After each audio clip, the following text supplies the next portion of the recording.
Assalamualaikum warahmatullahi wabarakatuh. Alhamdulillahi ala ihsanih wa syukru lahu ala taufiqihi wa amtinanih. Asyhadu an la ilaha illallah wahdahu la syarika lahu ta'ziman li sya'nih. Wa asyhadu anna Muhammadan abduhu wa rasuluhu da'ila ridwanih. Allahumma salli alaihi wa ala alihi wa ashabihi wa ikhwanih. Para dokter yang dirahmati Allah Subhanahu wa taala, para hadirin dan hadirat yang dimuliakan oleh Allah Subhanahu wa taala, kita melanjutkan bahasan kita dari syarah hadis-hadis Al-Arba'in An-Nawawiyah, yaitu 42 hadis yang dikumpulkan oleh Imam Nawawi yang semuanya memenuhi kriteria Jawami'ul Kalim, yaitu hadis-hadis yang lafalnya singkat namun mengandung makna yang sangat dalam, yang seluruh hukum-hukum Islam berporos pada 42 hadis ini. Kita sampai pada hadis nomor 19. An Abil Abbas Abdullah bin Abbas radhiyallahu taala anhuma, dari sahabat yang mulia Ibnu Abbas, ya, yang bapaknya adalah Al-Abbas bin Abdul Muttalib, ya. Bapaknya Al-Abbas bin Abdul Muttalib yang merupakan paman Nabi sallallahu alaihi wasallam. Oleh karena Ibnu Abbas adalah sepupu Nabi sallallahu alaihi wasallam. Al-Abbas dan Abdullah, Al-Abbas bapaknya Ibnu Abbas dan Abdullah bapaknya Nabi, bersaudara, ya, sama-sama anak-anak Abdul Muttalib. Dengan demikian berarti Ibnu Abbas adalah sepupunya Nabi sallallahu alaihi wasallam dan dia termasuk dari Ahlul Bait. Beliau masih kecil ketika menyampaikan hadis ini, sekitar 9 tahun, ya, masih remaja. Beliau berkata, kuntu khalfan Nabi sallallahu alaihi wasallam yauman.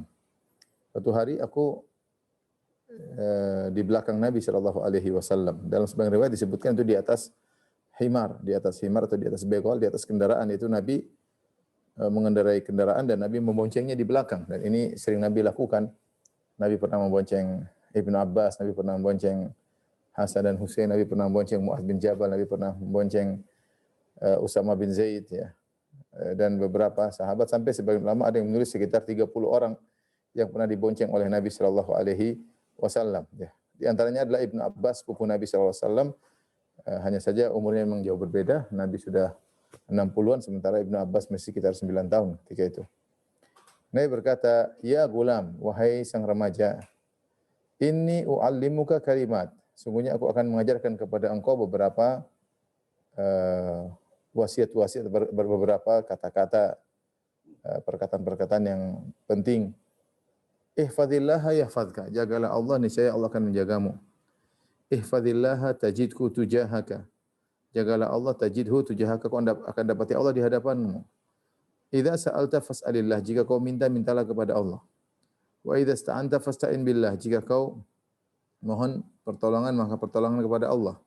Wa alam annal ummata law ijtama'at ala an yanfa'uka bi syai'in lam yanfa'uka bi syai'in illa qad katabahu Allahu lak.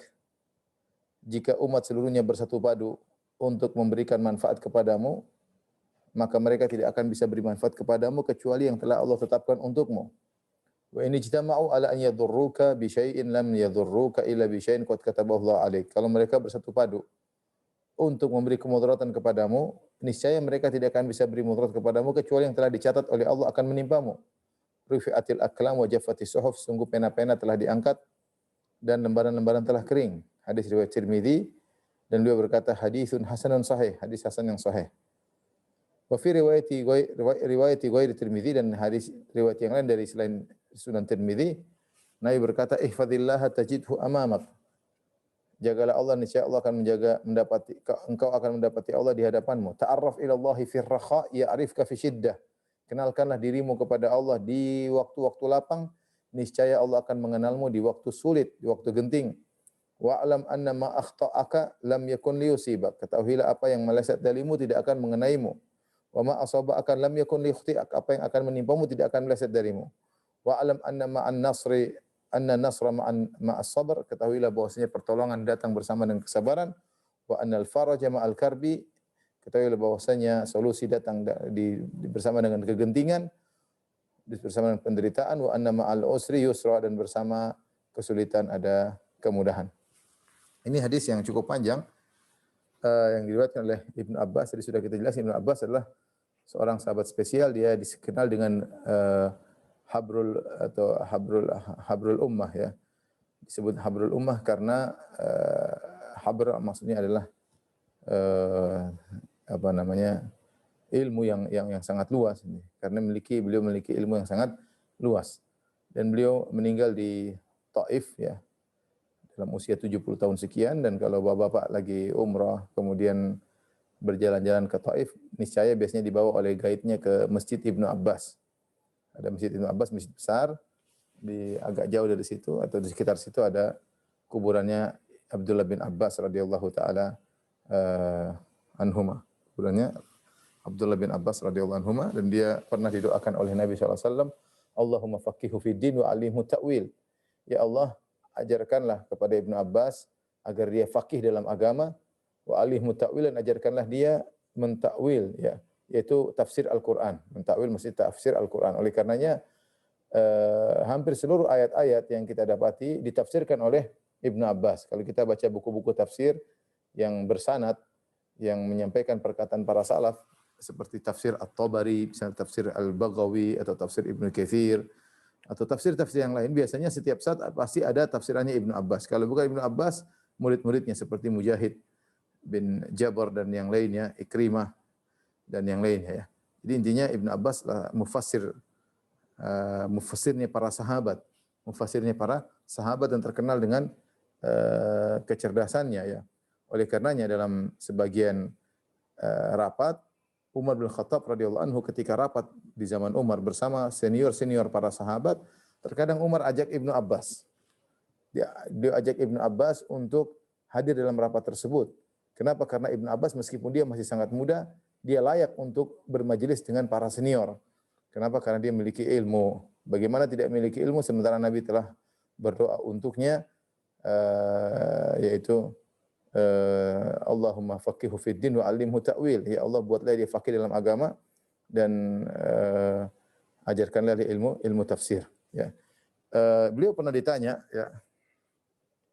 Dia namanya Abdullah bin Abbas. Beliau pernah ditanya ya, bagaimana dia mendapatkan ilmu, maka dia menjawab bilisanin sa'ul wa qalbin aqul ya wa badanin ghairi malul. Dia berkata dapat ilmu dengan sering bertanya, wa qalbin aqul, dengan hati yang konsentrasi, senantiasa konsentrasi ketika mendengar ilmu, wa badanin ghairi malul, dan tubuh yang tidak bermalas-malasan. Ya, tubuh yang tidak. Jadi memang harus semangat untuk ilmu, ya, harus semangat untuk ilmu. Oleh karenanya Allah muliakan Ibnu Abbas radhiyallahu taala anhuma. Nah, di sini Ibnu Abbas ketika sedang bersama Nabi, umur beliau sekitar 9 tahun atau kurang lebih, karena namanya gulam itu sekitar umur sekian, sekitar 9 tahun kurang ya. Dan Nabi membonceng di belakang Nabi SAW, menunjukkan rahmat Nabi SAW, perhatian Nabi kepada sahabat-sahabat yang masih kecil, yang junior, sampai Nabi membonceng mereka. Kemudian Nabi SAW mengajarkan kepada Ibnu Abbas, masih remaja, ya gulam inni u'allimuka kalimat. Wahai sang remaja, aku mengajarkan kepada engkau beberapa wasiat. Dan ini wasiat yang disampaikan oleh Nabi kepada Ibnu Abbas sementara dia usianya masih sangat muda, benar-benar menempel dalam benak Ibnu Abbas ya. Benar-benar menempel dalam benak Ibnu Abbas. Apalagi metode Nabi sebelum menyampaikan, Nabi mengatakan, kasih mukaddimah, wahai gulam, wahai sang remaja, aku ingin mengajarkan engkau suatu kalimat-kalimat. Dalam sebagian riwayat, ala u'allimuka kalimat, maukah aku ajarkan kepada engkau wasiat-wasiat. Dengan seperti ini menjadikan sang murid perhatian ya.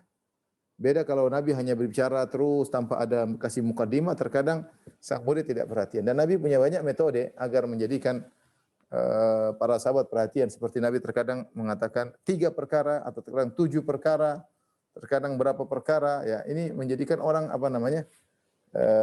tertarik ya. Terkadang Nabi beri teka-teki, tahukah kalian sungguhnya ada sebuah pohon yang keberkahannya seperti keberkahan seorang muslim. Kalau kasih teka-teki sehingga para sahabat semangat untuk menjawab. Terkadang Nabi memberi penawaran, ala u'allimuka kalimat, maukah aku ajarkan kepada kalian beberapa wasiat kepada engkau wahai Ibnu Abbas ya. Ya.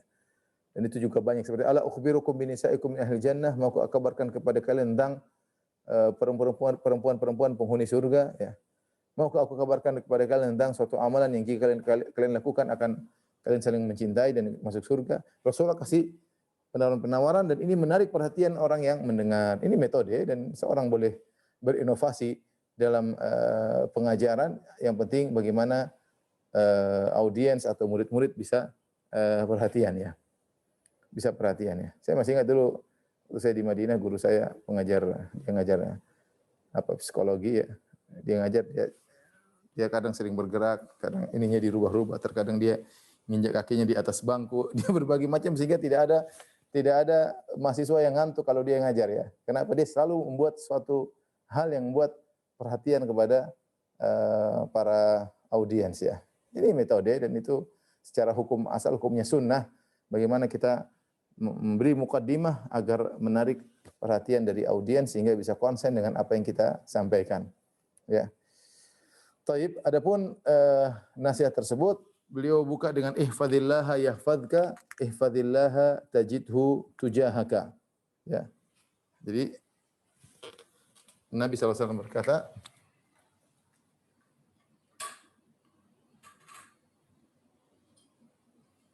ihfazillaha yahfazka, ihfazillaha tajidhu tujahaka. Ihfazillaha tajidhu tujahaka. Artinya, jagalah Allah, niscaya Allah menjagamu. Ya. Jagalah Allah, ya. Niscaya Allah menjagamu. Allah menjagamu. Jagalah Allah, kau akan dapati Allah di hadapanmu. Kau akan dapati Allah di hadapanmu. Baik. Timbul pertanyaan, apa maksudnya jagalah Allah? Ya, tentu Allah tidak perlu dijaga ya. Ini namanya ada majas atau kinayah, maksudnya jagalah perintah-perintah Allah dengan mengerjakannya dan jagalah dirimu dari larangan Allah dengan menjauhinya. Ya, seperti majas dalam Al-Quran misalnya was'alil qaryata. Tanyalah kepada negeri, maksudnya tanyalah kepada penduduk negeri. Cuma metode bahasa Arab sudah biasa. Was'alil qaryata allati kunna fiha. Tanyakanlah kepada negeri yang kami di situ. Maksudnya tanyakanlah kepada penghuni negeri. Sama ihfazillah maksudnya ihfaz hududallah. Maksudnya takdirnya adalah jagalah Allah, maksudnya adalah jagalah ya batasan-batasan Allah. Hududullah. Batasan maksudnya jalankan perintahnya, perintah-perintahnya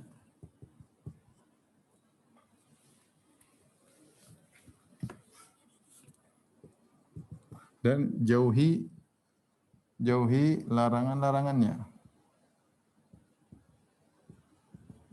Ini maksudnya jagalah Allah.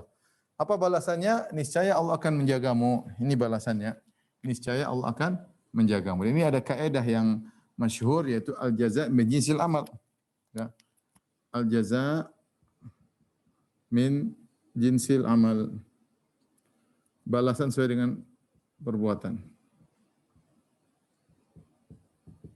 Dengan perbuatan, dan seperti ini dalam Al-Qur'an banyak ya. Seperti firman Allah Subhanahu wa taala, "In tansurullaha yansurkum." Jika kalian menolong Allah, maka Allah akan menolong kalian, ya.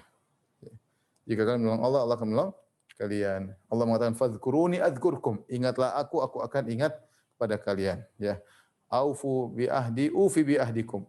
Penuhilah janji kalian kepadaku dan aku akan penuhi janjiku kepada kalian. Ya. Dalam banyak ayat seperti itu. Jadi kalau kalian begini, Allah begini. Kalau kalian begini, Allah begini. Ya. Maka timbullah kaidah al-jaza min jinsil amal. Ya.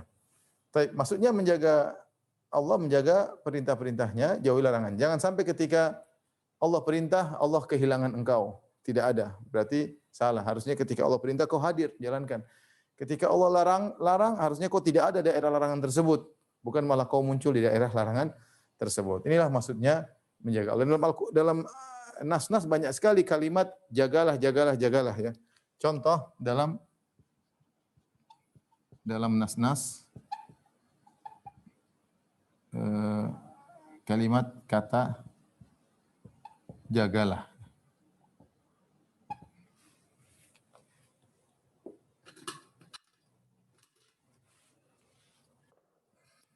Contohnya hafidhu ala salawati was salatil wusta.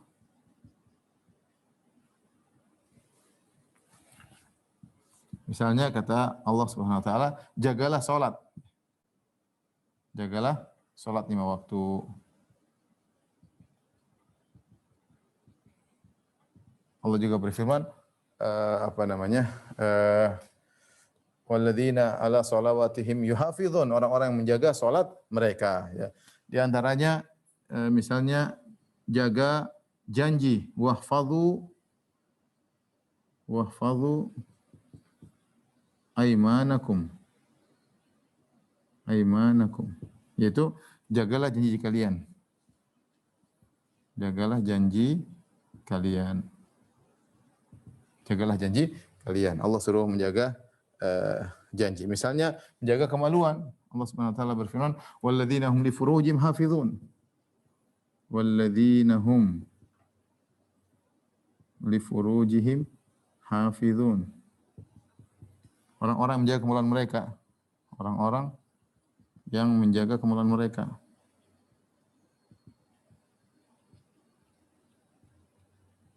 Seperti juga firman Allah Subhanahu wa taala, "Qul lil mu'minina yaghuddu min absarihim wa yahfazu furujahum." Katakanlah kepada orang beriman, tundukkanlah pandangan mereka dan jagalah kemaluan mereka. Jadi banyak hal yang Allah suruh kita untuk menjaga. Seperti juga dalam hadis, ya.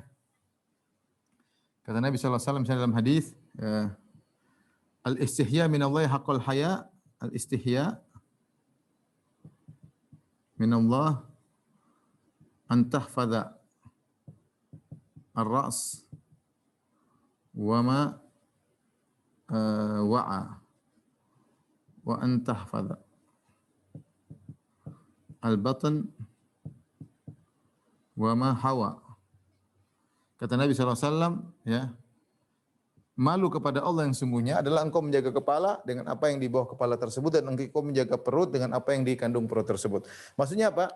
Para ulama mengatakan, jagalah kepalamu, maksudnya jagalah pendengaranmu, jagalah penglihatanmu, jagalah mulutmu. Ini semua dibawa oleh kepala. Jaga penglihatanmu, jaga pendengaranmu, jaga lisanmu, ya.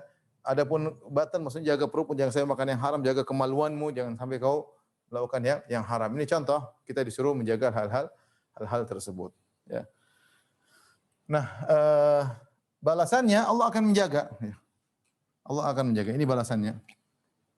Allah akan menjagamu. Nah, bagaimana penjagaan Allah?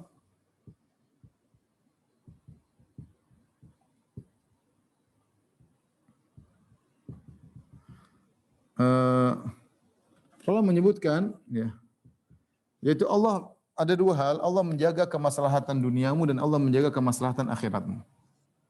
Allah menjaga kemaslahatan duniamu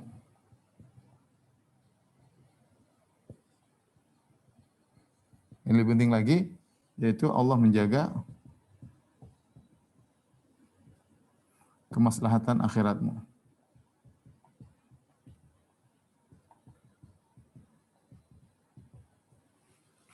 Contoh, Allah menjaga kemaslahatan dunia, ya.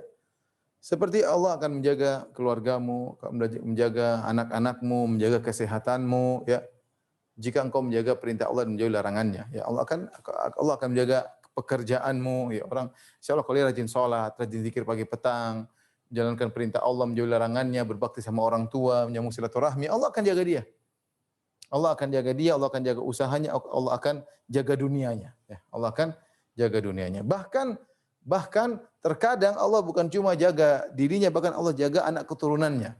Seperti dalam firman Allah dalam surat Al-Kahfi, wa kana abuhuma salihah. Dalam surat Al-Kahfi Allah mengatakan dahulu nenek moyang mereka adalah orang yang saleh. Ketika Nabi Musa dan Nabi Khadir, ya, pergi ke suatu tempat, kemudian istata'amaha ahlaha, mereka minta makan, fa abau ayyudhaifuhuma. Ternyata penduduk negeri tersebut enggan memberi makanan kepada Nabi Musa dan Nabi Khadir. Fawajada fiha jidaran yuridu an yanqadha fa aqama. Tiba-tiba waktu Khadir mau keluar dari negeri tersebut, dia mendapati ada dinding yang mau runtuh, dia tegakkan.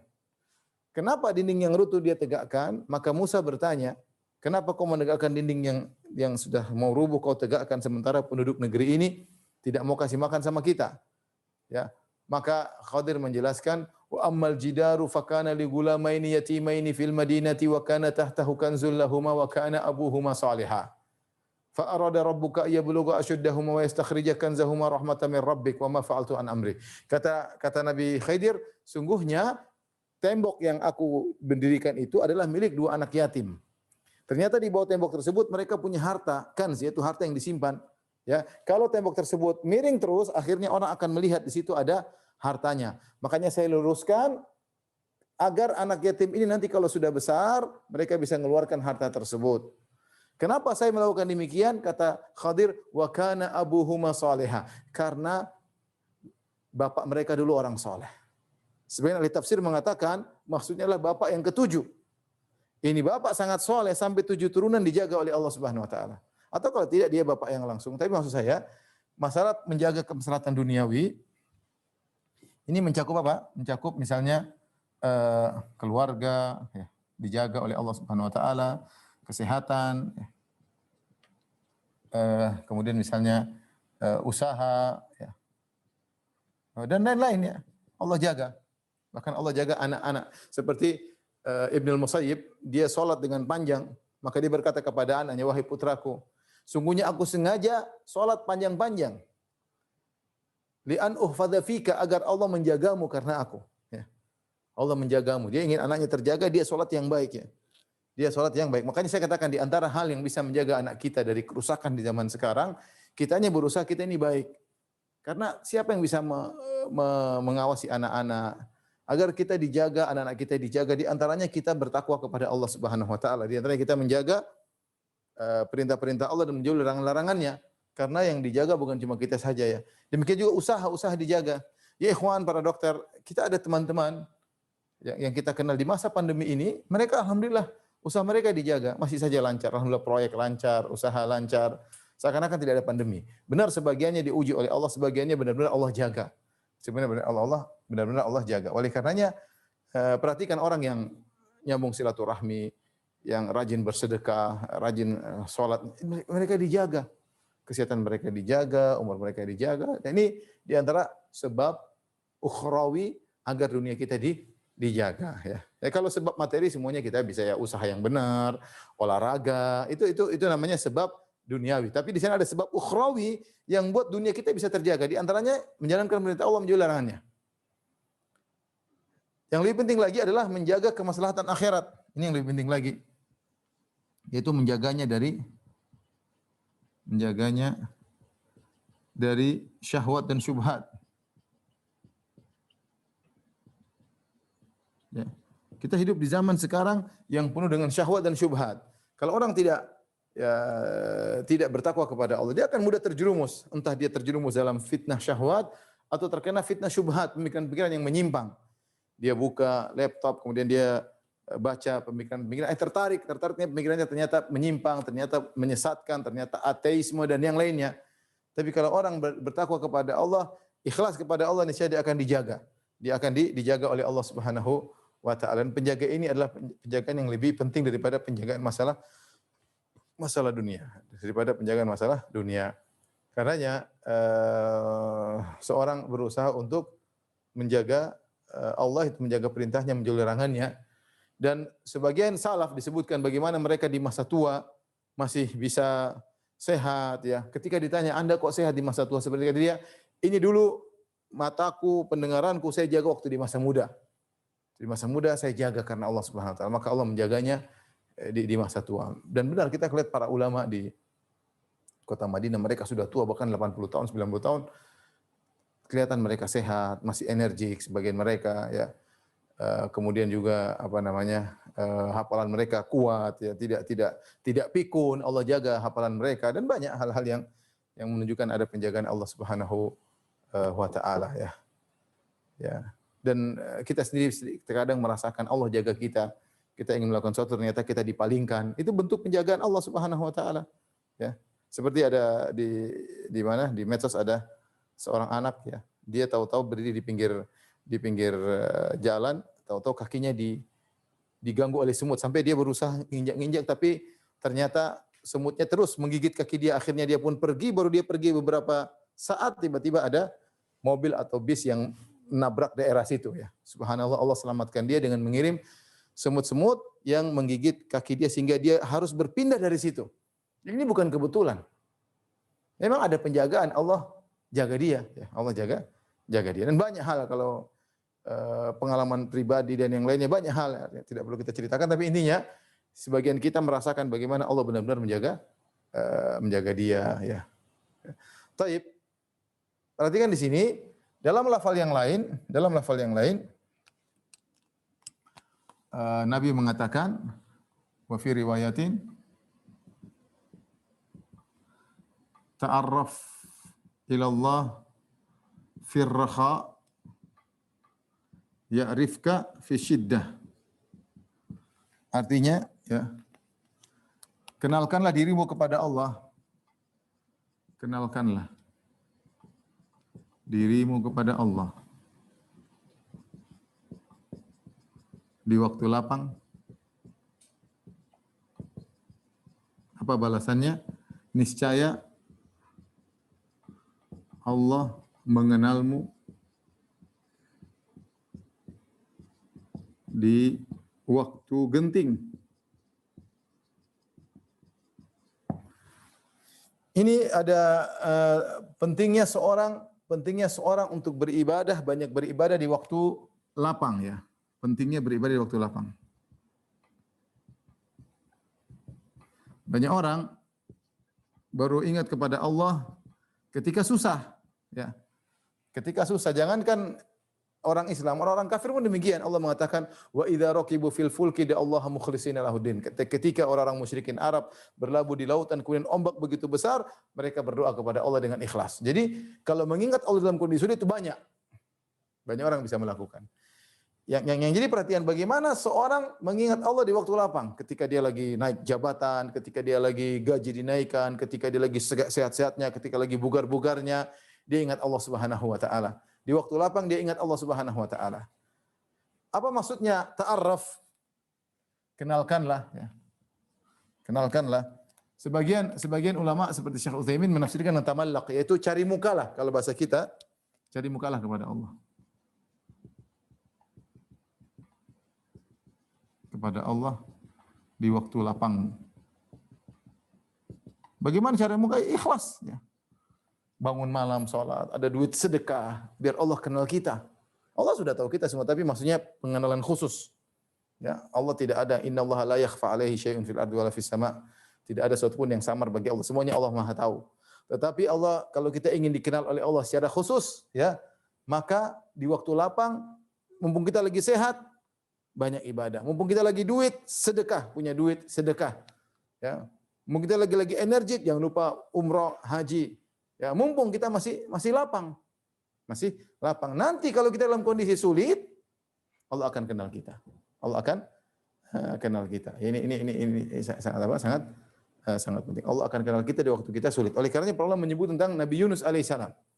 Nabi Yunus ya, ketika dia marah sama umatnya yang tidak mau beriman, maka dia pun pergi, lantas dia kemudian ditelan oleh ikan paus. Apa kata Allah tentang Nabi Yunus? Maka di dalam perut ikan, ketika itu fanada fi dzulumat, Nabi Yunus alaihissalam dia menyeru kepada Allah di dalam kegelapan. Ada 3 kegelapan yang meliputinya kata para ulama. Pertama, kegelapan perut ikan. Dia di dalam perut ikan enggak ada lampunya tentunya ya. Gelap. Kemudian di dalam kegelapan malam, ketika itu di malam hari.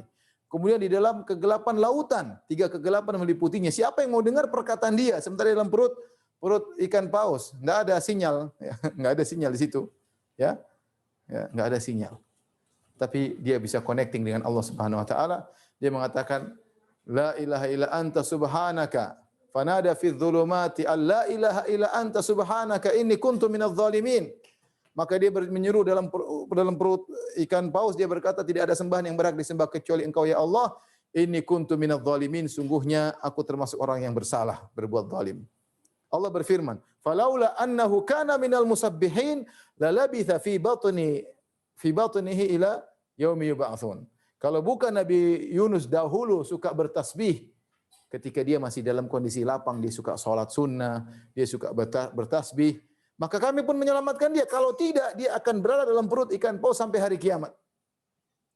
Kata Allah ketika menyelamatkan Nabi Yunus, Allah mengatakan, "Falaula annahu kana minal musabbihin."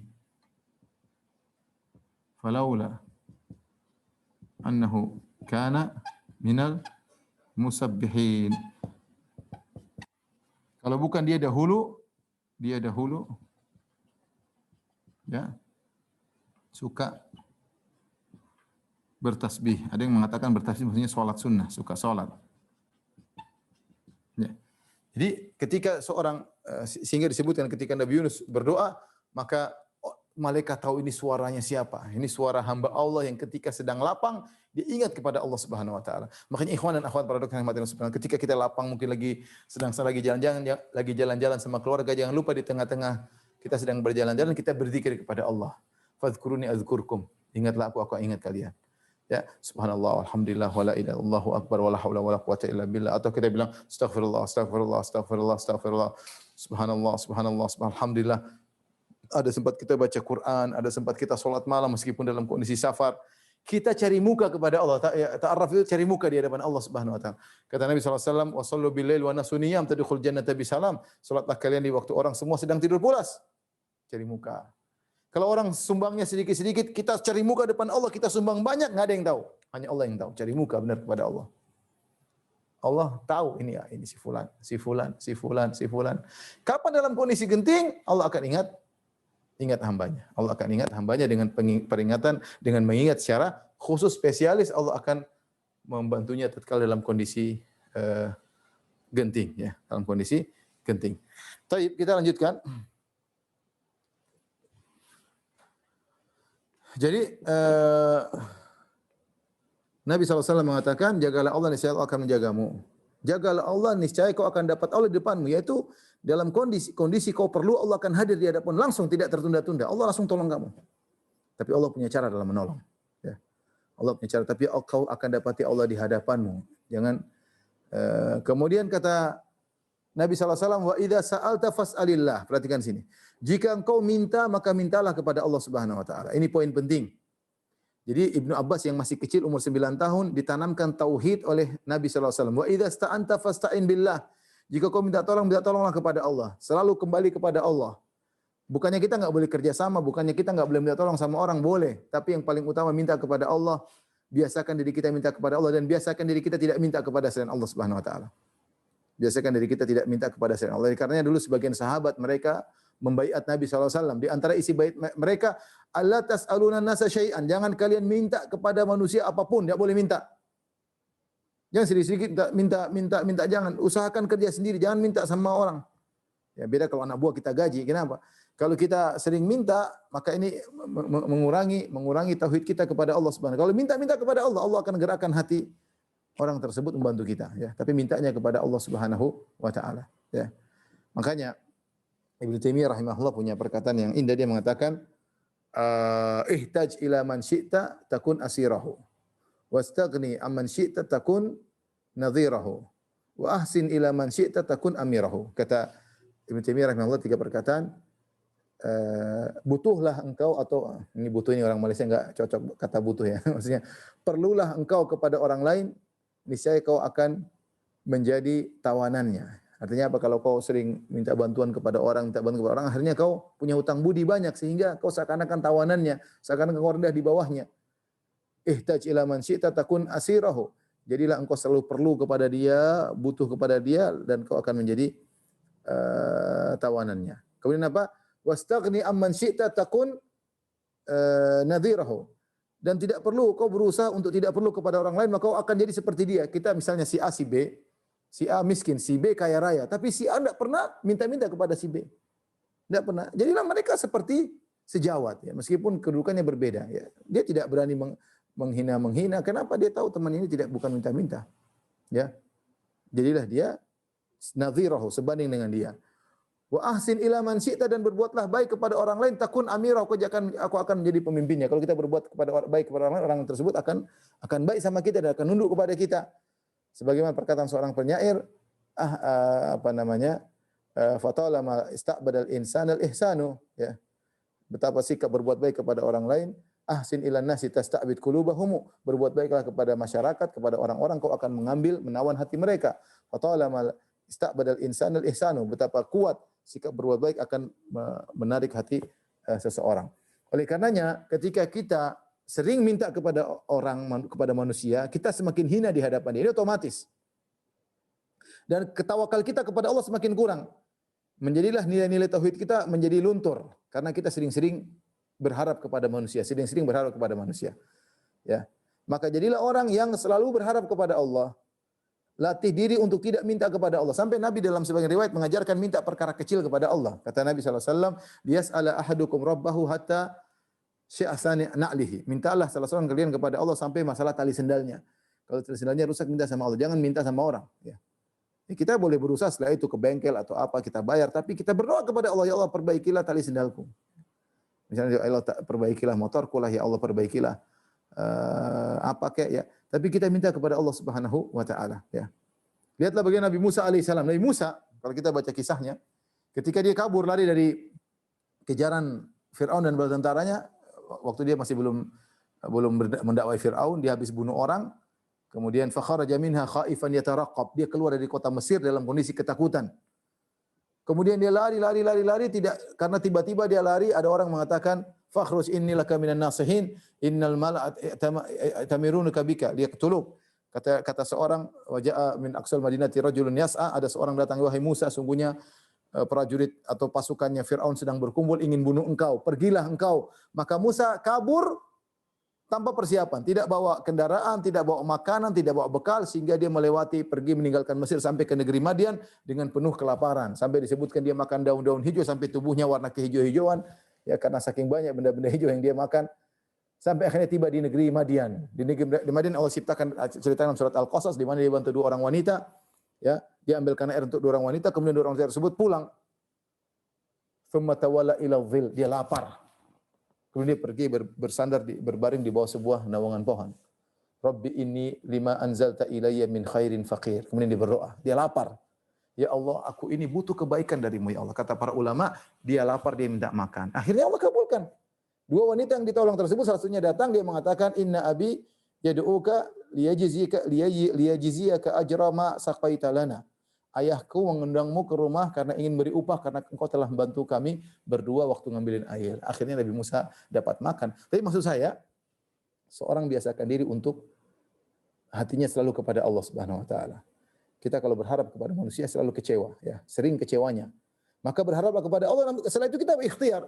Tapi hati ini hendaknya senantiasa meminta kepada Allah. Semakin Anda tidak minta kepada orang, semakin tawakal Anda semakin tinggi, tauhid Anda semakin tinggi. Jangan sedikit-sedikit, minta ke ini, minta tolong ke ini, ke traktir dong. Jangan biasakan demikian. Biasakan kita enggak minta kecuali hanya kepada Allah Subhanahu wa taala. Ini memperkuat tauhid seseorang. Bahkan sebagian ulama tidak menganjurkan seorang minta doa kepada orang lain. Kalau Nabi iya, Nabi spesial. Orang datang kepada Nabi, Nabi berdoa dikabulkan, ya. Ya. Seperti itu, ya. Tapi selain Nabi, bukan kebiasaan para salaf dahulu. Sedikit-sedikit, doain aku ya, doain gua. Enggak. Ya. Itu bukan kebiasaan para salaf. Sampai disebutkan sebagian sahabat ketika dimintain doa, dia mengatakan, lasna anbiya, kami bukan para nabi, dimintain doa. Kenapa mengajarkan? Boleh kita minta doa kepada orang, boleh. Tetapi lebih baik kita langsung minta kepada Allah. Makanya, ketika Rasulullah berkata, "Idza sa'alta, jika kau minta, fas'alillah." Minta kepada Allah, tidak, Nabi tidak mengatakan jika kau minta, mintalah kepada orang soleh. Perhatikan, Nabi tidak mengatakan jika kau minta, mintalah kepada orang soleh. Nabi tidak mengatakan demikian. Nabi mengatakan jika kau minta, mintalah kepada Allah. Artinya connecting langsung kepada Allah. Dan Allah berkata, "Wa idza sa'alaka ibadi anni fa inni qaribun ujibu da'wata da'i idza da'an." Jika orang-orang bertanya kepada engkau wahai Muhammad tentang aku, katakanlah aku sangat dekat mengabulkan permohonan orang yang berdoa kepada aku. Allah tidak mengatakan mintalah lewat ini, minta lewat anu, enggak. Ya, artinya meskipun boleh kita minta doa kepada orang lain, tapi yang paling afdal seorang berdoa langsung kepada Allah dengan penuh keyakinan, ya, tawakal kepada Allah dan mohon kepada Allah. Jadi jangan biasakan kita sisit minta, ya, enggak bagus, ya. Sering minta-minta kepada orang itu menurunkan tauhid kita dan menurunkan tawakal kita kepada Allah. Wa idza sta'anta fasta'in billah, jika kau minta tolong kepada Allah Subhanahu wa taala. Demikian juga ada masalah nih. Allah mengatakan wasta'inu bisabri wassalat. Jadikanlah sabar dan salat sebagai penolongmu. Minta kepada Allah. Wa alam annal ummata law ijtama'at. Perhatikan. Kemudian Nabi ajarkan kekuatan keyakinan kepada Ibnu Abbas. Ketahuilah, jika seluruh umat bersatu padu untuk beri ala an yanfa'uka bi syai'in, untuk berikan manfaat kepada engkau dengan suatu manfaat, lam yanfa'uka illa bi syai'in qad katabahu Allahu lak. Mereka tidak akan bisa beri manfaat kepada engkau kecuali yang telah Allah catat bagimu. Wa in ijtama'u, kalau mereka bersatu padu ala an yadurruka bi syai'in, untuk memberi mudarat kepada engkau, lam yadurruka, mereka tidak bisa beri mudarat kepada engkau illa bi syai'in qad katabahu Allahu alaik, kecuali apa yang telah Allah tetapkan akan menimpamu. Kenapa? Rufi'atil aklam wa jaffatis suhuf. Pena-pena sudah diangkat, lembaran Lauhil Mahfuz sudah kering, sudah ditakdirkan. Ini membuat orang tawakal. Ketika dia tahu hadis seperti ini tentang masalah tadi, tawakal. Kalau memang tidak ditakdirkan, saya tidak akan tidak akan terkena ya. Katakanlah kul la yusibana illa ma kataballahu lana. Katakanlah tidak akan menimpa kami kecuali apa yang telah Allah tetapkan. Seorang kuat bertawakal, jangan sedikit-sedikit cemen, sedikit-sedikit penakut, enggak, bertawakal kepada Allah. Minta tolong kepada Allah, jalan. Kalau Allah tidak takdirkan tidak bakalan kena. Tidak bakalan kena. Tapi tentu berusaha, ikhtiar, bukan berarti tidak ikhtiar, tapi ikhtiar dan dengan keyakinan kalau Allah tidak berkehendak maka tidak akan terkena. Ya. Tentu ikhtiar ya, bukan nekat ngawur ya, bukan nekat ngawur ya. Ya. Baik, ini mengajarkan bahwasanya segala perkara sudah ditakdirkan oleh Allah Subhanahu wa taala. Makanya dalam riwayat yang lain kata Nabi, wa'lam anna ma akhta'aka lam yakun liyusibak. Ketahuilah apa yang meleset darimu tidak akan kau dapatkan. Wa ma asabaka lam yakun liyukhti'ak, dan apa yang menimpamu tidak akan bisa terluput darimu. Ini pentingnya kita belajar akidah. Allah mengatakan dalam surat Al-Hadid, ma asaba min musibatin fil ardi wala fi anfusikum illa fi kitabim min qabli nabra'aha. Inna dzalika 'ala Allah yasir likay la ta'sau 'ala ma fatakum wa la tafrahu bima atakum. Wallahu la yuhibbu kulla mukhtalin fakhur. Musibah apapun yang menimpa kalian di bumi atau menimpa diri kalian kecuali telah tercatat di Lauhil Mahfuz. Buat apa? Dan itu mudah bagi Allah untuk mencatat, kemudian Allah mentakdirkan dan Allah eksekusi sehingga terjadi apa yang terjadi sesuai dengan catatan Allah. Saya telah berkata, likai la ta'sau 'ala ma fatakum, agar kalian tidak putus asa atas apa yang telah luput dari kalian. Jangan terlalu bersedih. Kita boleh sedih, tapi kita tahu sudah ditakdirkan. Ya, seorang berusaha, misalnya dia daftar ternyata tidak lulus. Dia bilang apa? Qadarullah ma syaa fa'al. Ini sudah tercatat 50.000 tahun sebelum Allah ciptakan langit dan bumi bahwasanya saya tidak lulus. Mau diapain? Yakin di baliknya ada kebaikan. Yakin di baliknya ada kebaikan. Apa yang Allah bilang luput darimu, kau tidak akan dapat meskipun sudah berusaha. Semaksimal mungkin, kalau kau tidak dapat, yakin sudah ditakdirkan. Berarti bukan itu yang baik bagimu. Ya. Sebaliknya, terkadang orang usahanya cuma sedikit, atau dia dapat. Belajarnya santai-santai, tahu-tahu lulus, tahu-tahu sudah ditakdirkan dia seperti itu. Maka kalau Anda berhasil mendapatkan sesuatu, maka jangan sombong. Ya. Kalau Anda terluput dari sesuatu, jangan terlalu bersedih. Semuanya sudah ditakdirkan. Ya, semua sudah ditakdirkan. Seorang hanya ikhtiar dan dia tidak tahu takdirnya apa. Maka lakukanlah, ikhtiarlah, akan tersingkap bagimu apa takdirmu. Ya. Kalau kita sudah berusaha ternyata tidak berhasil, ya sudah, berarti takdirnya seperti itu. Kalau kita berusaha ternyata berhasil, ya takdirnya seperti itu. Dan semuanya kita kembalikan kepada Allah Subhanahu wa taala. Baik, kemudian di akhir riwayat kata Allah Subhanahu wa kata Nabi sallallahu alaihi wasallam, wa alam anna an-nasr ma'as sabri. Ketahuilah pertolongan muncul bersama kesabaran. Seorang kalau bersabar, niscaya pertolongan Allah akan datang. Banyak orang tidak dapat pertolongan, kenapa? Karena kurang sabarnya, ya. Kurang sabarnya. Tapi kalau dia bersabar, wallahu ma'as sabirin, Allah bersama orang-orang yang sabar, maka Allah akan turunkan pertolongan. Wa annal faraja ma'al karab, dan bahwasanya solusi muncul bersama dengan penderitaan. Dalam kesulitan tiba-tiba Allah berikan solusi. Wa anna ma'al usri yusra, bersama kesulitan ada kemudahan. Bersama kesulitan ada kemudahan. Ini sudah saya pernah bahas dalam tafsir Insyirah, bahwasanya kemudahan itu datang bersamaan dengan kesulitan. Tergantung bagaimana seorang menghadapinya. Kalau dia menghadapinya tawakal kepada Allah, maka ini akan terwujudkan. Sungguhnya kemudahan datang bersama dengan kesulitan. Tapi kalau dia tidak bertawakal kepada Allah, dia ngamuk-ngamuk kepada Allah, maka tidak terwujudkan baginya ayat-ayat tersebut. Inna ma'al usri yusra. Baik, demikian saja para dokter, para guru yang dirahmati Allah Subhanahu wa taala, apa yang disampaikan pada kesempatan kali ini. Kalau ada yang bertanya, persilahkan. Allah taala alam bisawab. Alhamdulillah. Masya Allah, barakallahu fikum Ustaz atas kesampaiannya. Semoga semuanya bermanfaat bagi kita semua. Baik, saya sudah melihat ini banyak sekali pertanyaannya, Ustaz. Cuman saya akan coba untuk memilah-milah. Ini ada pertanyaan dari peserta kajian. Tadi kita sudah mendengarkan bahwa kita harus menjaga perintah Allah. Ini mungkin menjaga lisan, Pak Ustaz. Bismillah, akhir-akhir ini lisan saya sering bilang kata kasar. Saya tidak perlu sebutan ya Ustaz ya, kata kasar ya. Saat jengkel pada seseorang atau jengkel pada suatu masalah. Bagaimana cara menghilangkan kegelisahan tersebut? Jazakallahu khairan.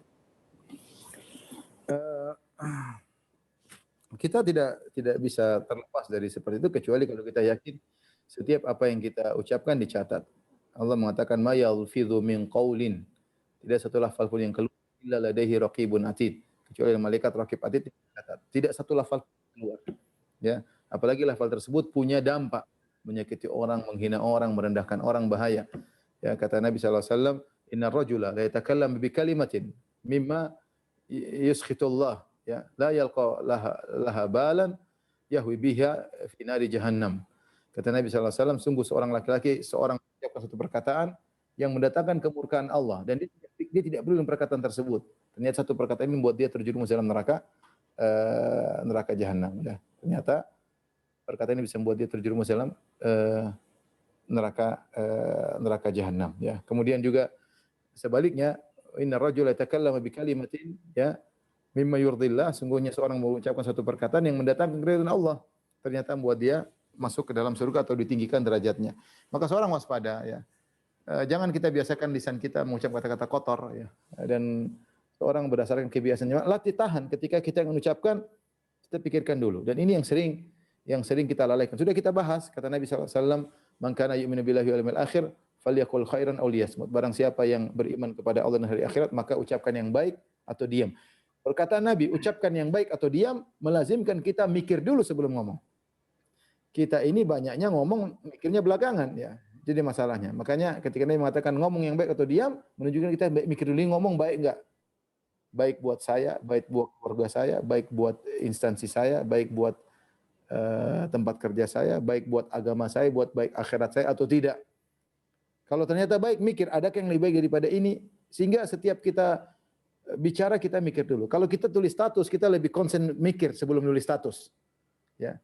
Karena sebelum kita share, kita periksa dulu, mungkin ada yang mau dihapus. Tulisan orang lebih mikir dulu sebelum menulis. Tapi kalau ngomong orang sering tidak mikir. Nah, sekarang kita ingin biasakan diri kita sebelum ngomong kita mikir dulu.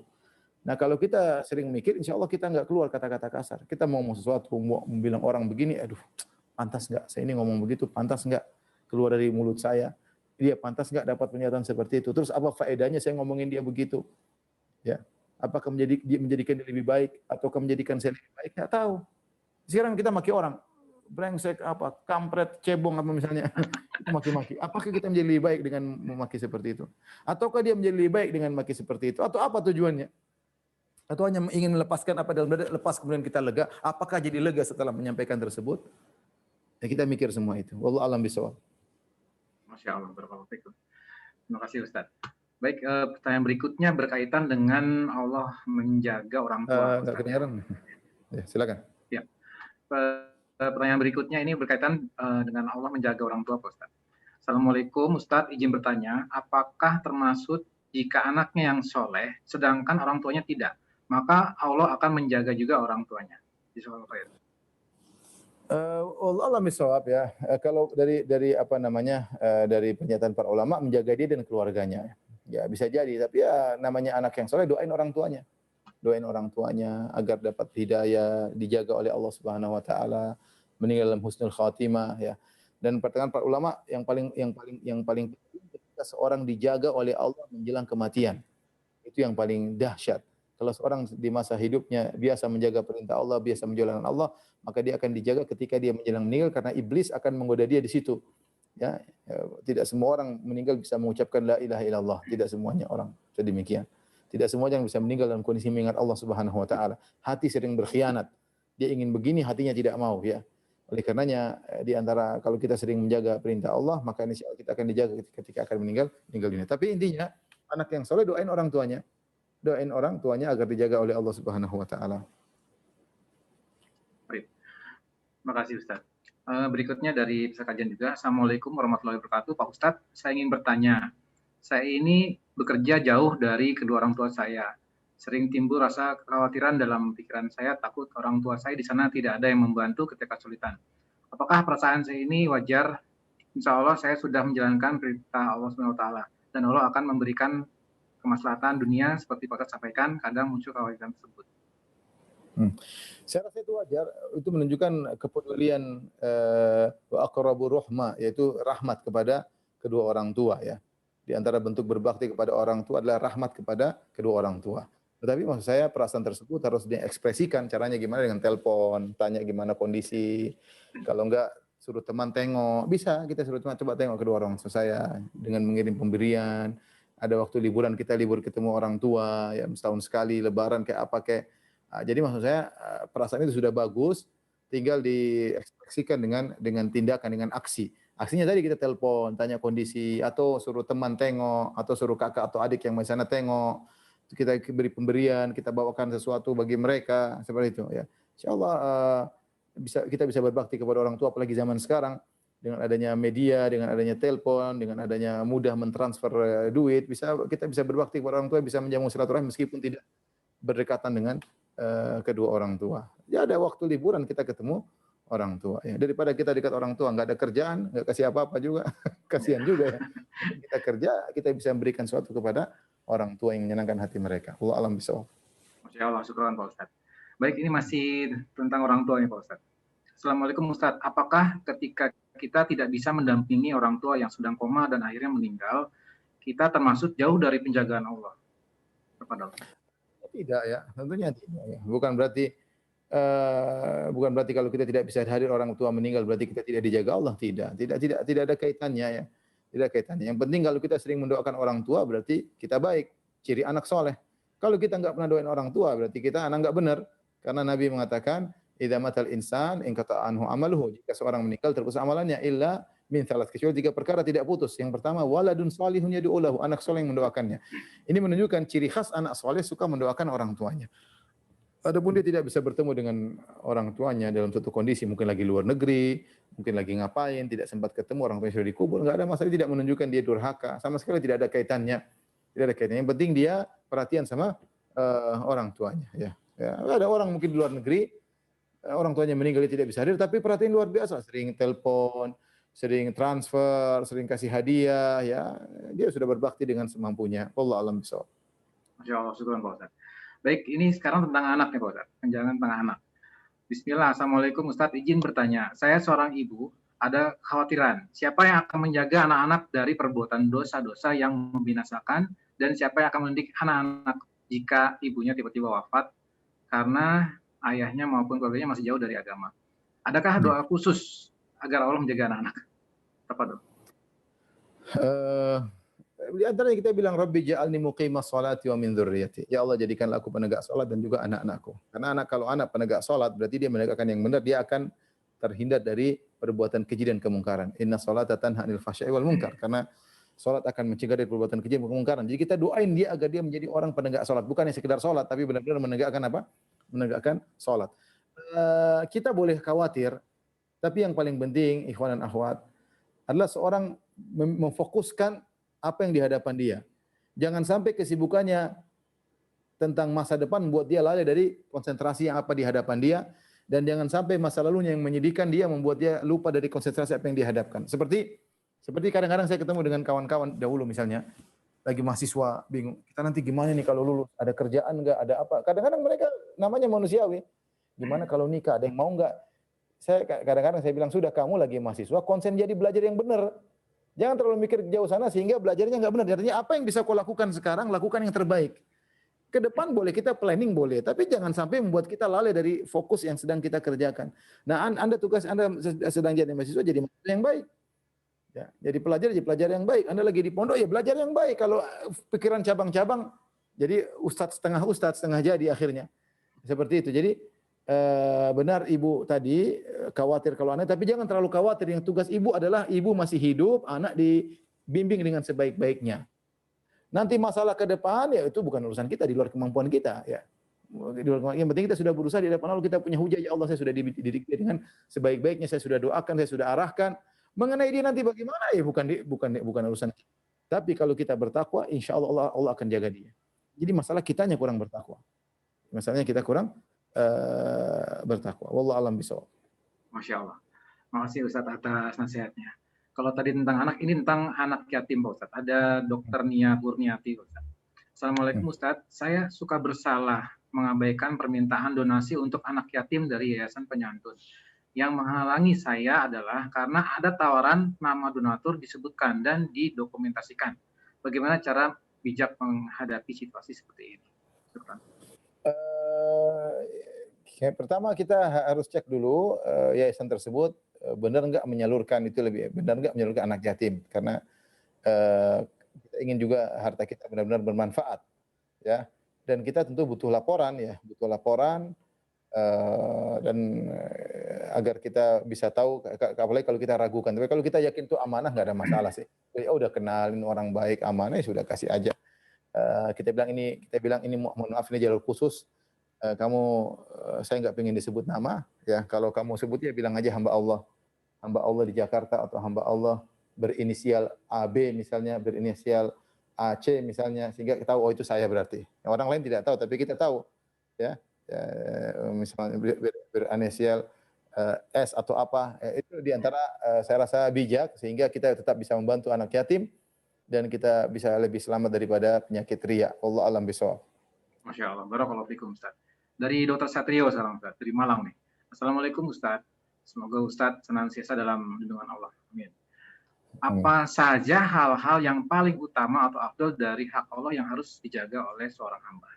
Pada saya rasa hak Allah yang paling dijaga adalah perkara-perkara yang urgen seperti tauhid. Jangan kita pernah syirik kepada selain Allah, jangan kita bergantung hati kita kepada selain Allah. Jadilah kalau kita dapat kenikmatan selalu menyandarkan kepada Allah, kita menjaga hak Allah.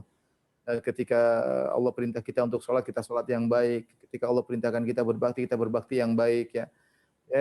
Intinya kita lihat hal-hal yang sangat urgen, benar-benar kita jaga. Intinya seluruh perintah Allah kita berusaha kerjakan, tapi semaksimal mungkin. Kata Allah, fattaqullaha mastata'tum, bertakwalah ada hal yang kita tidak mampu. Yang selama kita mampu, kita kerjakan. Selama kita mampu, kita kerjakan. Dan kita yakin Allah melihat apa yang kita lakukan ya.